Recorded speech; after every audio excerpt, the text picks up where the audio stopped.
Peace Building Podcast. My name is Susan Coleman. I'm a global coach, mediator, and the host of this podcast. Join me as I interview today's most creative, courageous, and sometimes outrageous mediators, coaches, entrepreneurs, and out-of-the-box thinkers whose work, whether intended or not, is building peace. Tune in for pure inspiration as we explore the best stories, the best practices, the best ideas of a new world emerging.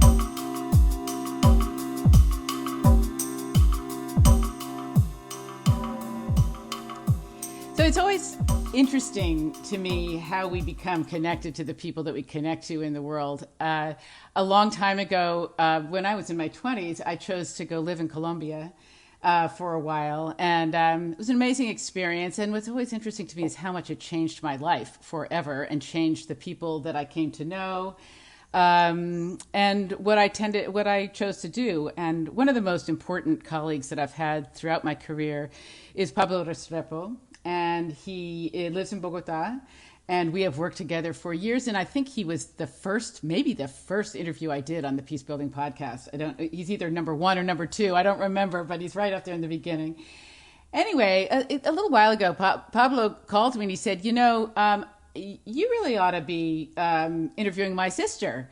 And Elvira Maria Restrepo, and because she is she's a special advisor to the President of Colombia, Santos, on the peace process. And I knew Elvira, sort of. I had met her very briefly. I think we went shopping for hats or something when I was in Colombia for a brief bit, but I didn't really know her. And but then when I looked at her CV, and I thought, oh my gosh, yes. I mean, she's just amazing, all the things that she has done. And so we had a pre-interview and talked about what she might talk about. And now I have her with me here today.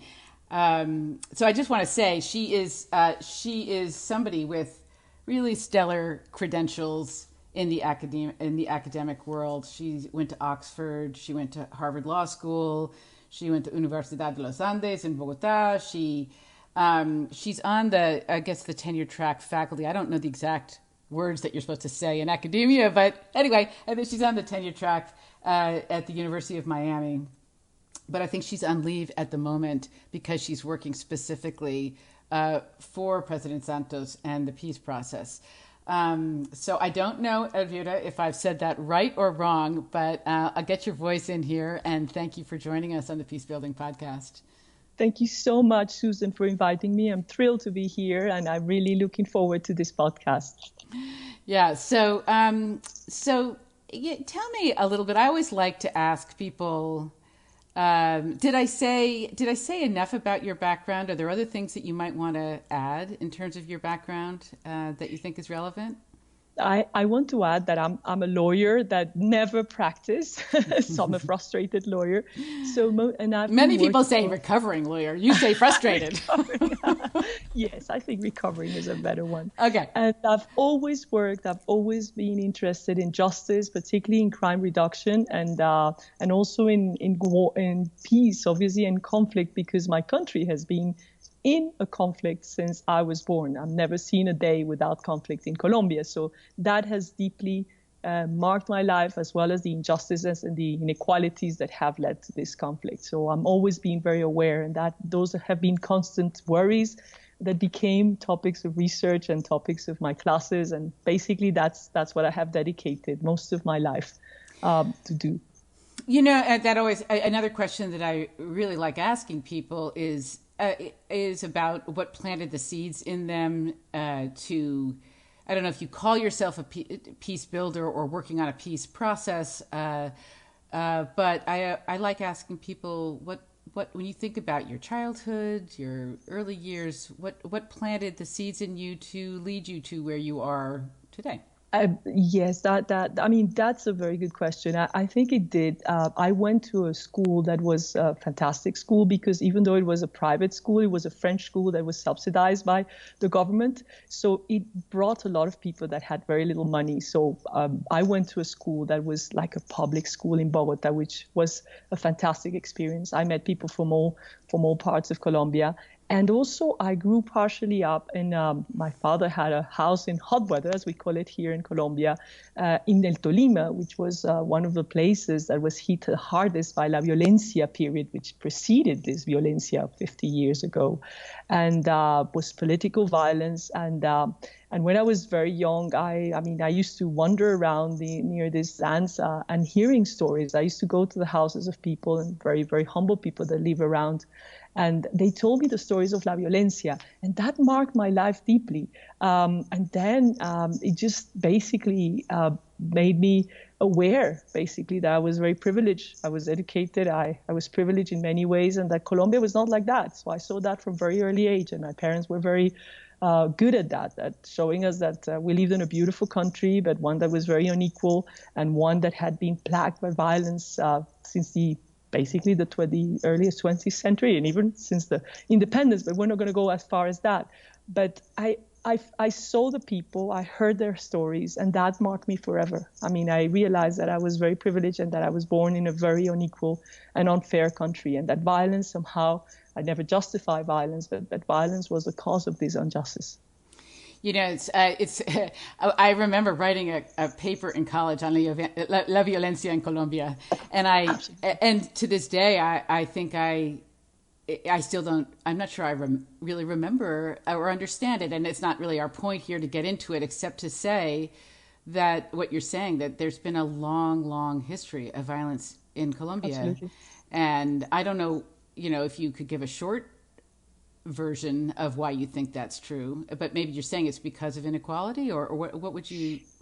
I would say that is, countries that are as Huntington, social, the countries that are becoming developed nations, developing countries, growing out of, different, I wouldn't like to go into, because I'm not a historian, but I would say that all countries that are developing, that don't create inclusive politics and inclusive systems for people, both socioeconomic, would actually be confronted either by totalitarian regimes or by violence and eruptions of violence. And in Colombia, there has been a semblance of democracy, or formal democracy, since its independence. But this democracy has been very exclusive.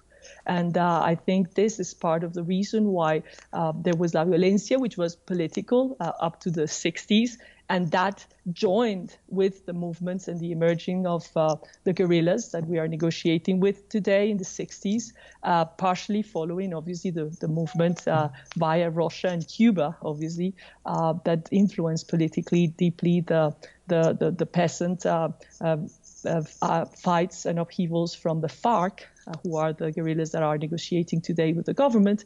But we also had influence from Mao, from Chinese communists. There was a moment when we had more than 10 guerrilla different groups.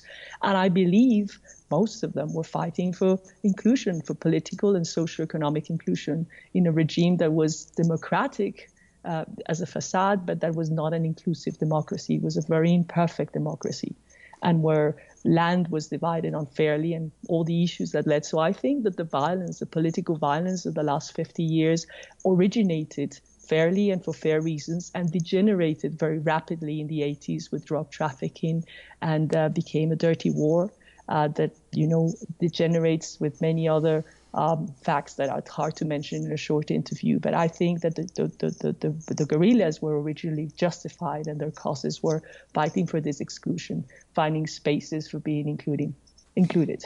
And it's so, as you're talking, of course, for me, it stirs so much, because Colombia is one of the most beautiful countries I've been to. I've been blessed to go to a lot of different countries, and it really is one of the most beautiful countries in my memory, in the sense that it's this study of so many contrasts, of so many, high land, low land, hot land, cold land, incredible riches, incredible poverty, beautiful people with very clear Spanish when they speak Spanish, the most perfect. But anyway, a country that I really feel a lot of love for, really, I think. So I wanted to ask you, because time flies so fast on these podcasts, if you could tell us a little bit just about what you're doing right now with the president, and your special I don't know what your title is exactly, special advisor to the president? Yes, that's a translation. But I mean, yes, I am advising the president in something that translates really badly in English, but it's like pedagogy of peace for the post-conflict. I didn't really intervene in the negotiating or in the peace accord that has been re-signed, because this is very confusing. We've had an accord that was signed originally and then was voted no on a plebiscite, on a referendum. I'm going to say the word more correctly in English, on the 2nd of October. And the people of Colombia voted no for a very narrow margin to implement this agreement, because a no win, even though it was a kind of statistical draw, the president decided to kind of go with a second round of negotiations that involved most of the representative people of the no position, those that were against the original peace accord that was reached between the government of Colombia and the FARC guerrillas. And this accord was finally signed the 12th of November, very recently, and by the FARC and the government. But still, there's a huge opposition by the people. And today, as we are speaking, it is being debated in Congress, because there's not going to be a second referendum. It's going to be an approval by Congress, in Congress, where I hope and I think the majority being partisan to the president, the new agreement should be approved in Congress and then legislated or regulated in it. So we are entering this different phase in which I have, as I said, not participated. I just wanted to give a little bit of a background. So my job is more in the post-conflict, which basically starts somehow today or tomorrow, the official post-conflict, once the agreement is signed. And what I'm doing exactly. But before you say that, Elvira, can I just summarize and just for the listeners? So since I talked to you, there was a peace accord that was reached in Colombia between the FARC and the government. And then and Santos won the Nobel Prize. I'm not sure which was the order of things, but I think it went like that. And then the peace agreement fell apart right after he won the Nobel Prize. Am I saying the right order of things? It fell apart 4 days before he won. Oh, yeah, right. 4 days before. So it was before the referendum fell apart on a Sunday, and the president was given the Nobel Peace Prize on the Friday. I mean, 5 days later. So that was like a revamp of the president himself as an image, and this was a very, I would say, a very important backup from the international community, because the no's have said that it was an unfair agreement and that this was giving the country to the FARC and opening up a new Venezuela regime in Colombia. And this stirred lots of very heavy emotions that divided and polarized Colombia. And that's a topic that I would like to talk to you when. Yeah, because I'm immediately wondering, having just post the U.S. election where Donald Trump just got elected, I'm just thinking about, are there themes here that are similar? And I'm well, of course, there are always themes that are similar with almost anything in the world, but I'm guessing that there may be things that are specific. There are lots of similarities in the behavior of the referendum in Colombia with the elections in the US and with the Brexit, and in the sense that the social media played a dramatic role in Colombia, and the social media was dominated. And I say this because one of my projects for the president is actually measuring what goes on the social media, and it was dominated by a very aggressive discourse from the no's, lots of post-truth, now that the post-truth concept is so, fashionable, and full of false statements that became truths because they were repeated so much in the news, like it happened to a certain extent in the US and somehow in Brexit. So I think this context is very similar, and the behavior of the people is very similar. I could also say that most of the people that we actually looked at in detail were using Facebook as their main kind of source of knowledge. And there, the no and the false or the half-truths predominated and created a very, very strong narrative that was easy to claim and that brought a lot of divide among the Colombians that were uninformed truly about a long text of the peace accord. It was really hard to read, difficult to understand even for lawyers because it had many complex concepts that are basically transitional justice and things that are hard to understand for non-experts. So I think you're going to dig down into a little bit more of that. But before you do, can you just say a little bit more about this? You're on a team of advisors that advise Santos about and that's why you're on leave. And could you describe that a little bit about what's unique about it in terms of peace processes? Okay. It is. President Santos has had a team. I mean, an amazing team of people throughout the peace process. I mean, led by Sergio Jaramillo and by all the people that have negotiated Cuba. He has an office, la Oficina del Alto Comisionado para la Paz, where 60% of the people are women. So, hey, I'm very proud about that. I think women are great peace builders. I think you agree. So he has a very technical staff doing the peace processes, and they have done a lot of study and innovation in that. What I am, as I said, I came after all that. I have nothing to do with the peace process itself. He has a team of advisors. I'm not sure how many. I think there are like 20 advisors that are somehow either traveling or experts in certain parts of peace that he needs. And my position as a professor was to educate and find out ways to educate for the post-conflict. The mission was very, very big in the sense that it could be anything and everything, and that it was very open.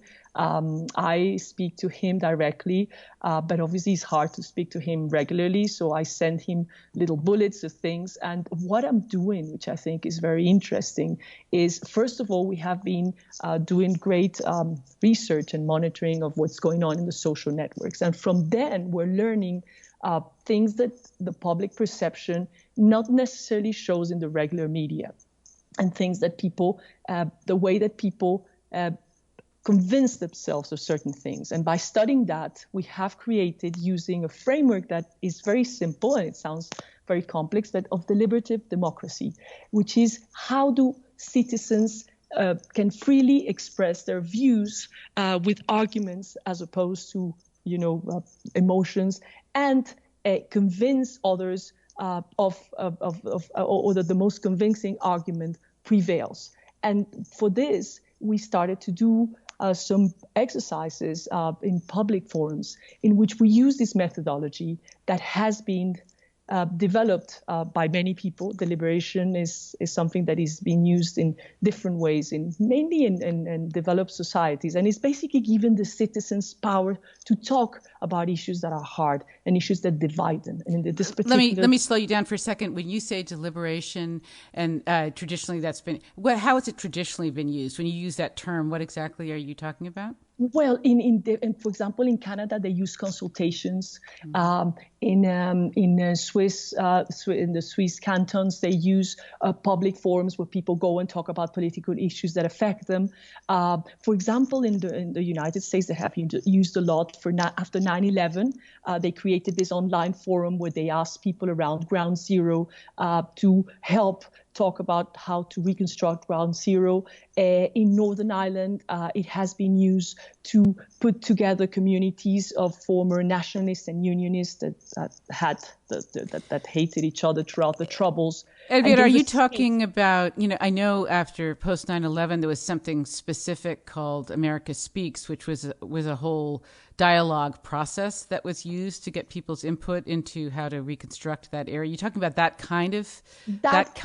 But I mean, those are different ways of doing it. I mean, we actually modeled this on an experiment that was created in France in 2009 for an issue that is not related to conflict, to convince French people in the south of France to vaccinate themselves against a flu that was becoming pandemic. And French were unwilling to vaccinate themselves, and the cost for health will be humongous. So they use this methodology, which, as I said, builds from deliberative democracy, and by getting people to talk about it together, and then bring some experts and some epistemic criteria like arguments, like scientific evidence, made people reflect on that, and again talk and deliberate and And this creation of these forums led to a fantastic result in which many people that initially were unwilling to vaccinate themselves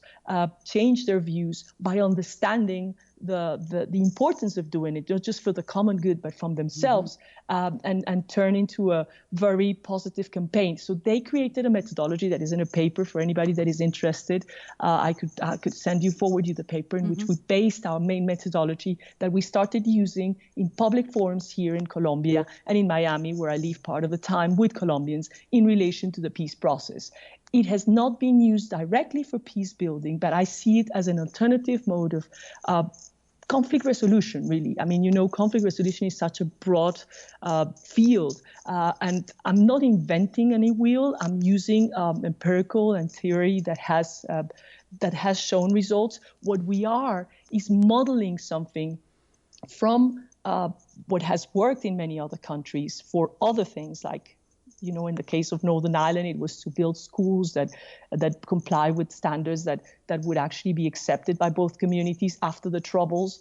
In the United States, as I said, it was this open view. But we've taken elements of all that, thinking about peace and thinking, how can we make people feel that peace is theirs, but also how can we make people debate about it so that they feel engaged? So it's not it's not really a partisan initiative. No. It's an understanding initiative. And I want to say something here, which is very important. That's a very important question, Susan. It's not partisan. And that's something that the president has been incredibly, I would say, generous. He doesn't want the government to be involved with it because it will be detrimental. So he has not influenced the way we do it because he wants it to be a social initiative. So we have actually funded ourselves by foundations, not by government money, even though I'm working for him. And we're doing this as an alternative solution that is not from the government point of view, because the government raises lots of passions and the country is particularly divided in the peace process because the president is a very unpopular president. And that is a very ununderstandable issue for people that are rational, in the sense that he's the president that brought peace after 50 years of war. He's the president that has done a lot of social, economic reforms that are showing results, and many results are going to be seen. But poverty has been decreasing dramatically. Education has been increasing both in coverage and in quality, as we would see in a few days. And there are lots of indications that this is a president that has done a lot and that is terribly misunderstood because there is a huge social divide around this issue of peace. Let me ask you just again for the listeners, and this is a big question, but I want you to answer simply. What it means to bring peace to Colombia after 50 years. And I guess if you could you just give a snapshot of what it was like to be at war and a snapshot of what it could mean to have created that peace? Okay, it's a difficult question. I want to try to be very, very quick, Susan. It's a very good question and a very difficult one. I mean, for many people in the cities, they don't notice the difference. And this is part of the problem why many people in the cities didn't care much about the peace process or don't see this as a main agenda. Why? Because in cities like Bogota, even Cali and Medellin and the main capitals, and Colombia is a country of cities, as you know very well. So people in the cities do not leave the daily conflict. They don't even know what it means. The conflict has been, as it often is in underdeveloped or in developing nations, in the rural parts of the country. And the people that have suffered the conflict are people that are far away. We've only seen the conflict through the huge wave of displacement that's coming into the cities. And we have about 6.5 million forcibly displaced Colombians that have come to the cities. It's so mindful. I was just in Afghanistan. I think you know that. And very similar phenomenon. I mean, even though there is violence going on in Kabul and places like that, but a lot of it's happening really in the rural areas and people just having to get forced out and come to urban areas. So anyway, it's just interesting. As you're talking, it sounds so familiar. It is fascinating. Now, the difference again from here in Afghanistan, for instance, is that here in Colombia, the issue of displacement, because the war has been such a prolonged war, has been little by little. So we have not seen the huge wave of people that arrive. It has almost kind of become normalized, because these displaced people have arrived to the cities and to a certain extent have been accommodated in the cities, because there have been ongoing laws since 1997 that have been trying to accommodate the displaced people. Some have actually made it and can be educated and have arrived to the cities and succeeded to a certain extent.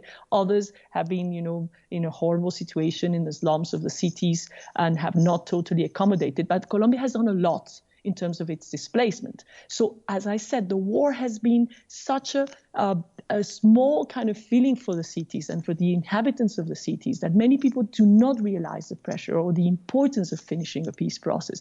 In fact, I was here when we signed the peace process of Havana, the original one that was voted no, and there was no celebration in the streets of Bogota.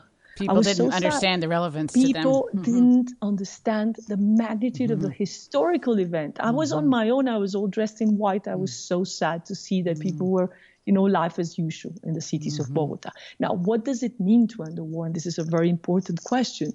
Well, the war is the end of a lot of violence. And if we look at the statistics, there are 0 kidnappings in Colombia in the past year. Since the ceasefire, of course, there's been very little attacks, and there's been like 2 or 3 incidents of between the guerrillas, the former guerrillas, and the military.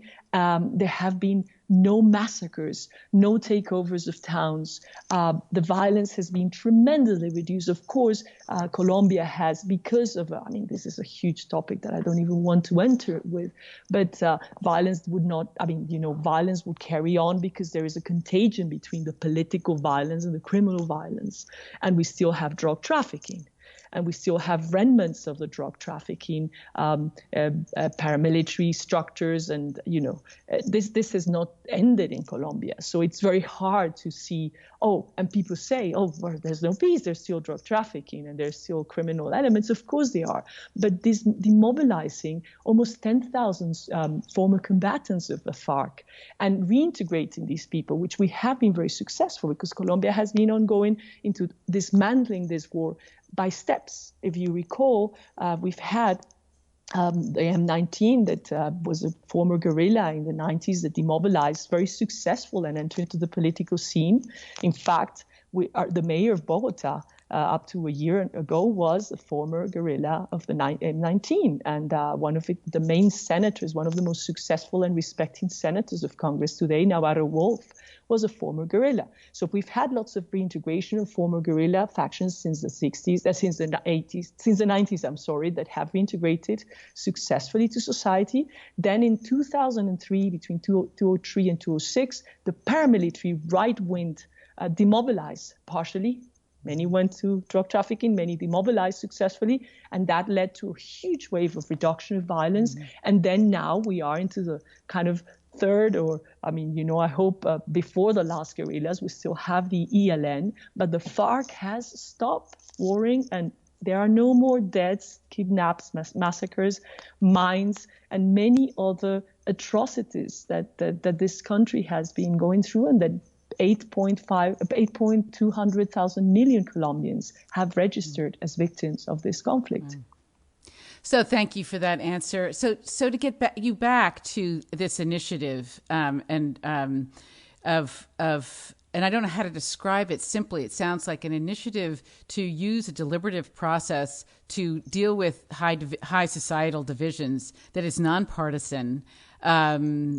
So yeah, tell us more about this.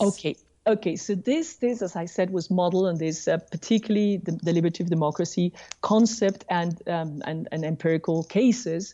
And what we want to do is get people online, because the public presentation of this is hard to deal, it's costly, and is, as you may know from when you do workshops, is exhausting mentally, because it generates with people and with a society that is polarized in terms of peace, it generates a lot of anxieties and emotions that are hard to manage. And when there are catharsis among the public, they usually destroy the facilitator, which has been me in many cases. So we thought it's safest it's more efficient, and we can reach more people across Colombia if we do it online. You're just trying to get out of the middle, huh? I don't want to be hurt anymore.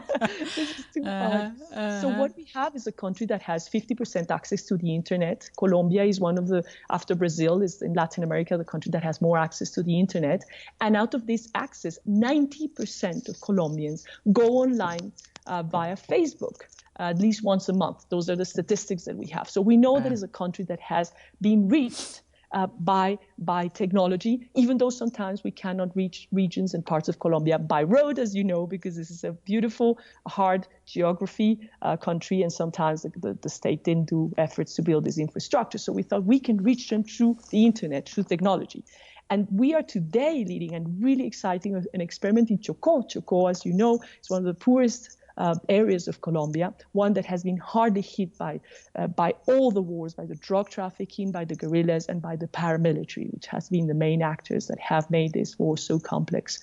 And these are projects which we can involve people from all over the world, from all over the country, and from Colombians that are outside the world to debate and to talk about issues that are hard and that create a lot of anxiety among Colombians in relation to peace. So, for example, one of the questions that we are handling now is what happens if we don't actually accept this second agreement that the government and the FARC have reached with the fragile ceasefire that we have now. What would happen if this breaks, and if we cannot make this accord come true and become a reality and implement it? So we are asking the people that question. And what it does is it's an app. I'm going to send you the link so that you can post it. It's still on the pilot form. But do you have to be a Colombian to use it? No, I can invite you. You are a Colombian by adoption. Okay, good. Love to play. All you have to do is know Spanish. It's a web app, basically. It's not an application. It's a web app. It's a link that we're going to post on the social networks, that we're going to post online, that we're going to create a web page, so that any Colombian or any person that is interested in Colombia can participate anonymously, of course. I mean, you have a nickname you have to register through an email that you can create for these purposes, or you can use your own, but that is not visible for the players. And you will be grouped automatically by the system that tries to match people that think differently. So we ask a general question at the beginning, in which we ask you to tell the truth, be totally honest on how you feel about something. And we're asking now about the new peace accord. So you say you reject it, you are indifferent, you support it partially, or you have a full support for it. And with that division, we have a system that piles you into groups of 5, in which you are entered into a chat, basically. And who's we? That's you and your team that's yes, monitoring all this? And I have a team of people. So I have, there are 6 people. Many of these are engineers. I have a social scientist and 2 systems engineers that have designed the system. I mean, they have made this a reality. And the 2 other engineers that are, my partners, that work with me in creating all the web app, which is complicated because we needed to conform with how to respect the methodology of democracy, the deliberation, of argumentation, and create some rules that were easy to follow and dynamic enough so that people will engage. And of course, we're testing all this. So I'm being optimistic at the moment, but we still have not seen the full results of this because it's still being monitored and we're still testing with people that we know and with people that are playing online to see what comes out of it. So people are basically put like into pods that exactly. have different points of view in each of those, subgrouped by bringing difference together. And yes, we bring different together, and then there's a first question that we play for every engagement. You can come as much as you want, and you will be sent to a different question. So we're playing now with 5 questions. So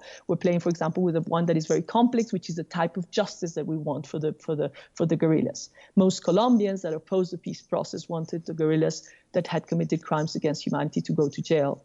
And what we're trying to show is that is not the solution. And so what we do is that we ask that question, we let them discuss, and there are some rules for discussion. You have to wait 2 turns to go back and discuss so that people really engage, which is the idea, that they reciprocate and listen to each other. And then we put some sort of content that they have to watch, usually in a form of a video, 5 minutes video, showing them some stats on justice. For example, in the justice ones, I re-emphasize to Colombians that we don't trust our system of justice. So why are we sending the guerrillas into a system of justice that we Colombians don't trust?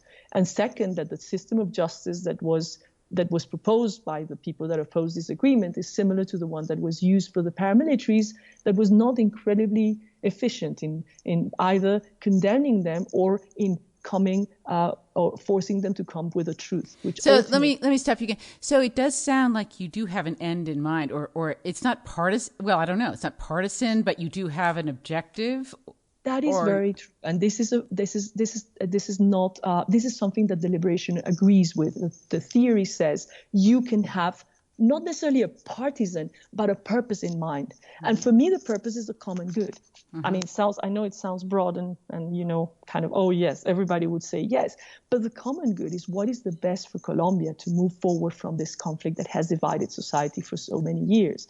And I am convinced that the only way to move forward in terms of justice, for example, which is the topic that I was talking to you, we don't need to send the guerrillas to jail necessarily. That would not solve the issues because we know all the issue that brings. What the victims want is the truth. They want to know, where is my son that was recruited and forcibly disappeared? The last report on disappearances shows that Colombia had 60,000 disappeared people since 1970 up to today. This is so hurtful. That's twice what Argentina had after the dirty war. That's twice what the world kind of war against. And we have 60,000 disappeared people. We have nearly 5,000 kidnaps. Many of them were resolved and people were happily returned, but many didn't. And we have 6.5 million displaced people. All these people want to know the truth. And I think the system that was created in the Accord, which is incredibly innovative and that has been in agreement with international standards of justice. We didn't invent the wheel. We actually respected the International Criminal Court Statute of Rome. We respected the standards of transitional justice that have been used in countries that ended up with things like the apartheid in South Africa. And we went beyond that because we established some form of restoration to the victims. But this is a very complex thing for a normal person to understand. Why would they understand that when you commit a crime, you don't go to jail, which is what happens in a Western type of system of justice? So teaching this is impossible. And I've tried to write, like most people that work in peace, I've tried to explain this in forums, but people, simply cannot agree. So the best way to do this is to give them elements for them to discuss, and this system leads people to discuss. And the idea is that not necessarily they reach a consensus, but at least they hear others talk. And usually the best argument prevails in the discussion. Could you give a sense of a little bit more about how it actually works? So like why would somebody actually want to engage with this app? Why would they come? Why would they spend their time? What would attract them? How many people are in what I'm calling a pod? I don't know if that's the right language for it. Yes, it is. Okay. And again, just describe the process a little bit more, like dig down a little bit more if you could. That's the most complicated thing that we are facing now, the motivation to go into it. We want to make it very, we're going to use media, we're going to use Facebook to launch it. Why is it attractive? We are trying to engage people in some incentives. The first one is be a part of this. Don't be apathetic with politics. Get involved in this. This matters to you. And by doing this, what we're doing is trying to get topics that people, fishing topics from the web and from the social media and from polls that show us what people are worried about. Now people are more worried about the tax reform that is ongoing. So we're trying to find what is the link between the tax reform and the peace process. Well, the link is, lots of links, but one of them is that people think that the state is doing this very strong tax reform because they need to pay for the peace process cost. So we, for example, can help not demystify, but engage people, and people are interested in tax reform because it's going to hit hard the pocket of Colombians, and always people in the cities, particularly where this is going to be mostly used, are worried about that. There's some religious issues that have been emerging, and we've seen that there's a lot of new evangelical churches and Christian churches that have been very influential in this process. So we're going to try to hit a question or topic of interest for this particular sectors of society that are engaged and that associated the peace process with Colombia changing the traditional structure of the family. So that has a lot to do with the peace process, because there was a lot of talking about gender, about women, and about giving the rights to the minorities. And people understood that as, oh no, we are changing this traditional form of family, and we're, becoming too liberal. So we're going to try to target topics, to target parts of society by using universities to promote it, and also creating incentives to participate. Like, you can print your discussion. So print your discussion. You can win points. I mean, some people said to us, and we're discussing about this, that we should give raffles something. I don't know about that. There was a professor in Harvard that was trying to do some studies on health and launch a web app like this, asking people to enter their input on what they ate, how they exercise, how much they walk, in order to know how their health could influence this. And people would not play. And when he put an incentive, which I think was a raffle of tickets to go to Hawaii, the people came overwhelmingly to it. I don't know. What do you call this app, by the way? Have you named it? Atrévete. It's called Atrévete, but in English it sounds terrible, particularly in the States, because it's dare to. Dare to. Atrévete. Atrévete. It sounds good in Spanish. Okay. As I said, as we finish the podcast, I would send you the link as it is now. You only need 5 people to come at the same time, because it's not fully working. But when it's fully working, anybody can come in from any part of the world. It's actually a chat where we bombard you with 2 little helps. Usually evidence-based, mainly. For example, if we're talking about land distribution, we put a map of Colombia with the Gini coefficient. We show where the productive lands are, how the property is distributed, how there's a lot of vast amounts of land that are unused and that are earned by a few families. And that creates controversy when you see that. And it's simple. I mean, it has some bullets that explain it. It just shows you the colors in some of them. Injustice is more complex.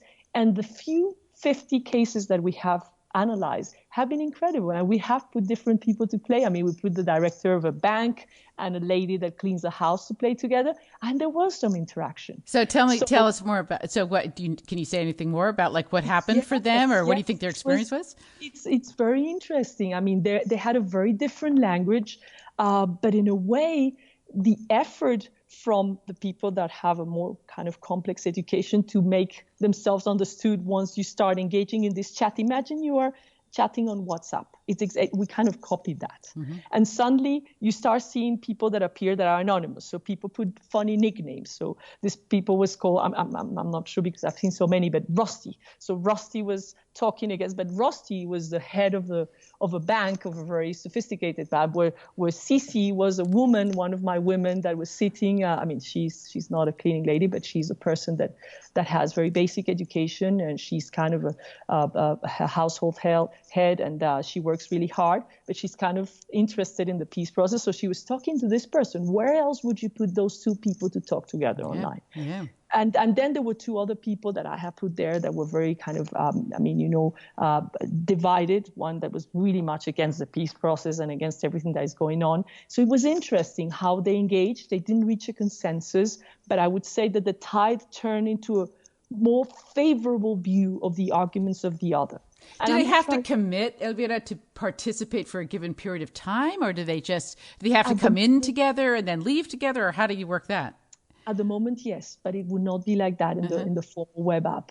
At the moment, yes, because the pilots, we cannot put, this is something of systems that I have no idea, but it's the algorithm needs to be functioning fully with a flow of people. When you have a few people coming in, you cannot make it. So people will be there forever. So you have to come in and play, as I said, the whole time. People have, the average of these 50 experiments has been like an hour. That's what people stay on it, which I think is amazing. Wow. So in an hour, you get a pod together for an hour-long conversation. Exactly. And then then what, at the end of the hour, what's revealed to them, or how does it conclude? Okay, so that's what we are working now. As it is now, we only ask them, we say, this is a pilot, please make any suggestion, and there's a box where you can write any suggestions, and we're reading all the suggestions. My brother has been terribly critical about it to begin with, and he gave me very, very good advice. So we're trying to change all this. We're working on it. We're going to be piloting for another month and a half or two, because this is hard. This is really a hard experiment. The system is working. The idea at the end is that people would know two things. That's what we're thinking now. One, you can print the whole discussion. So we'll think, well, print it, and that's nice. The second thing, we're creating games. For example, saying nickname X or Z, you are the best leader of your team, because you actually change the argument. So we can change, you change the frame of mind that people that came, that were predominant, or the scores, you were the changer, you were the game changer, for example. So we send like a clap. The other thing is contact. For example, people that meet online may be interested in meeting one of the nicknames that they play. And, there's a level of sophistication. There's a chat that we have that is, I know the people, very sophisticated. I don't know, it could turn into the new dating site, right? I was thinking about that. You're very, very clever. Do you remember that program in England that was called Blind Date? No, but... Blind Date was that. At the time, the online dating didn't exist. This was like at the beginning of the 90s. Yeah. And it came on the television. And there was a wall between them, and the TV watchers were looking at both, and they were talking and choosing who was going to give with what. So yes, this is it. So we could facilitate context between those two. So that's another incentive that we're thinking, and we're still thinking about the raffle. We're still thinking of finding, for example, if Macintosh will kind of, give us a couple of iPhones or Macs to raffle. I don't know if that's good. People say you shouldn't mix peace with prices. That's not ethical. I don't know. Those are you could just keep experimenting and see what works. And I would love you and invite you to participate. It will be amazing to have you there, because I need people that know about this to say this is working or not. What we have seen from the first chats is that it's amazing the level of engagement of the people that we have put on. And as I said, I have purposely created groups of people that are very diverse, because I had to select them by and diverse in age as well. Like, do you have a wide range of young people, older people? Age is an issue, because older people that do not know how to use an iPhone, you can do it in your phone, in your smartphone, or in your computer. So people that are not very familiar with, writing fast, will be left outside in this particular moment, because if you don't interact, the chat follows and then it ends. We have a level of interactions that we agree, and if we see that it's not moving, we move to the second stage. And there are three stages. One stage is freely talking about the question. The second stage is we force you to see a video that would actually shake a little bit of your beliefs, of the beliefs of some people, and then we allow you to debate for another round. And then the third round and final is the same question, but with a very different set of content. We usually pull up a map or some stats, very, very simplified and kind of with a couple of bullets, trying to, be as, partial as you can. Partial understanding that I'm a great believer in the peace process, and that I think the accord and the text itself, it's a model of peace building as a text. I don't know about the implementation, and that's something that we can do in a future podcast if it works. But this is to engage people and to depolarize, hopefully. Yeah, it's just, I'm wondering, and we're hitting our time boundary here, and probably need to, I know, I told you it goes by very fast. Are you seeing other countries or are you seeing apps like this being created in other places to create this kind of deliberation and dialogue? Not online, and I have been working with Jürg Steiner, and I want to give credit to him. He's a professor, emeritus professor at Chapel Hill, and also at university in Switzerland, Bern University. And Steiner has written a book called Deliberative Democracy, and also one that is called Transformative. It's coming out now. Deliberative Transformative Moments. It's coming in March next year, talking about this. And I showed him, I called him, I contacted him, and I showed him the web app. And he actually liked it. And he's fully supportive of a project. He has worked in Colombia. like you, he fell in love with Colombia at a certain point of his life, and he worked with ex-combatants. But these deliberations were done face-to-face between ex-combatants of the guerrillas and ex-combatants of the paramilitaries that have demobilized 10 years ago. And he used deliberation and his techniques and I borrowed a lot from his theory, and I'm very grateful to him. And he's been on top of it. A couple of days ago, he sent me a mail and he said, persevere, persevere. This is the moment to persevere. But we don't know. Online deliberation is kind of new. You know the public. I don't know if you know the Public Conversations Project and that model of dialogue. It originated around the abortion issue in the United States, but absolutely a similar not online though, but a similar kind of idea about bringing people together simply for engagement and conversation. And there's a lot of that. No, there's a new program in the U.S. that is trying to join people. I don't know if you've seen it. People that voted for Trump or against Trump, and joining them together to have a conversation. No. What is that? I would send you the link as well. I just looked at it very quickly, but I can send you the link as well because it's very interesting. It's just talk to somebody that voted differently than you. Try to engage with that person. But it's a bilateral conversation. Right. And it actually takes a huge effort. I mean, ours is going to take a huge effort. And I'm not sure if it's going to be successful. But as I was saying yesterday to the president, I said, even if it's not successful, President, if we actually manage to engage 2,000 Colombians in it, which I think we can, because we all have access to servers, to list servers of emails, and I know that we can engage them. Even if that, it's a small subset of the population, but we are going to learn how, and this is the end, I promise I'm not going to extend more, how people change their perception. What is it that leads a person to change his perception? For example, of a person that we know, Rusty, that started saying, no, I hate the guerrillas, not going to the prison. But we are going to see how much the person changes and why he changes. Is it the arguments of the others? Is it one of the criteria, the content that we put? Is it looking at the statistics of how disastrous it is to go to prison? As we know, it's an issue that is universal too. Is it because, I don't know, or is it that we are actually polarizing and creating more polarization? All the experiments that have been made, both online and in forums, public forums, have shown that there's always a slight twist to people changing for the good, for the common good. And that, to me, is enough evidence to persevere. But it's a dream. So, Elvira, it's really, you've had me, this is such a super exciting experiment that you're engaged in. And I can't wait to follow up with you. I don't know, 6 months from now, a year from now, how long an interval do you think it's going to be before you have some sense of what you're learning from all of this? I would say in a year time, we would have known if this worked.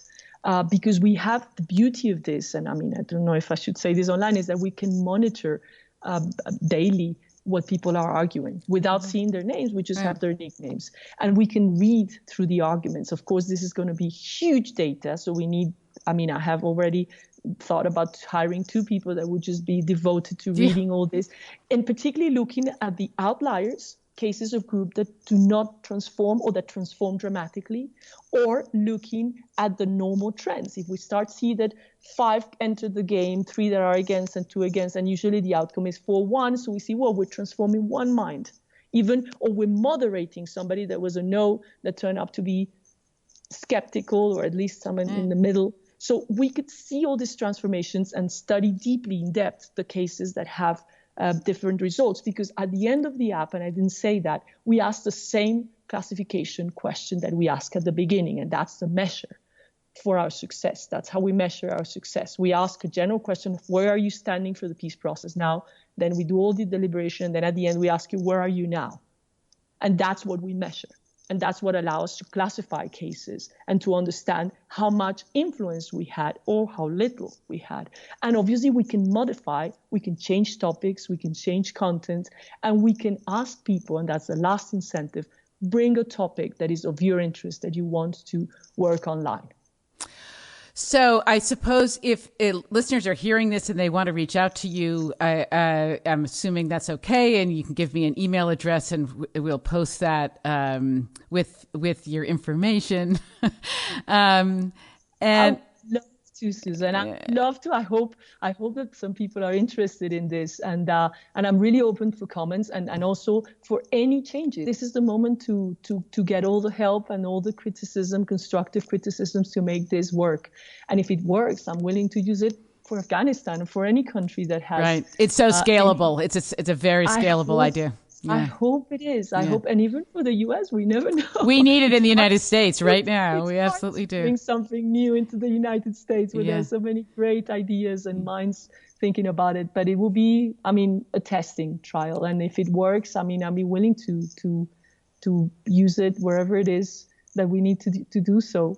And if it's not successful, we will learn. We'll learn that. So thank you, Elvira, so much for your time. And I hope also that we can follow up with a later conversation. You have some really interesting stories about some around women in Colombia that I'd love to follow up with. That's a topic that I love, Susan. And I promise that we will talk about that if you ever want to have me again. And I'm so happy to talk to you again. It's been a pleasure to be in the Peace Building podcast. Thank you very much, Elvira. Thank you. Thanks for tuning in to this week's episode of the Peace Building Podcast. Check out thepeacebuildingpodcast.com for show notes and for more great information and resources. Please email your comments, suggestions, and ideas to susan@thepeacebuildingpodcast.com. And join me next time for more great thinking, innovations, and ideas to take our planet to the next level.